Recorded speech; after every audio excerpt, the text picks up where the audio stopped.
कुछो बुझाला न राजा लागता यागी जवानी में। तोहरा तो कुछो बुझाला न राजा लागता यागी जवानी में। तोहरा तो कुछो बुझाला न राजा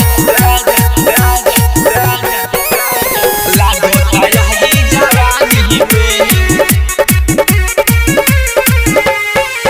तोहरा से नहीं मने रहे नैहर के दिन भर में 3 बेर करते रहे प्यार हो। तोहरा से नहीं मन रहे नैहर के यार हो। दिन भर में 3 बेर करते रहे प्यार हो। सुनए राजा तारा तू साजा पीले हम मच्छरदानी में।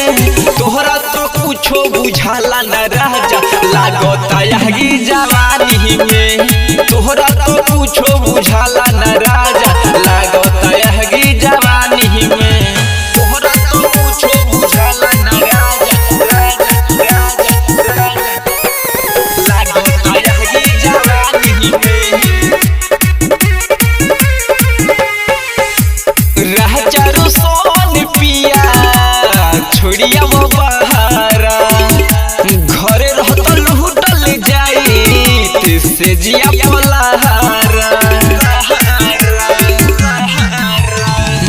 राजा रो सोन पिया छोड़िया बहारा घरे रहत लूटल जाई से जिया पलहारा।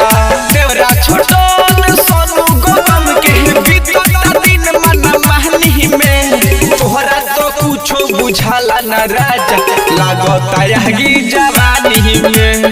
तोहरा तो कुछो बुझाला न राजा लागता यागी जवानी में। मां सरस्वती रिकॉर्डिंग स्टूडियो हरसिद्धि।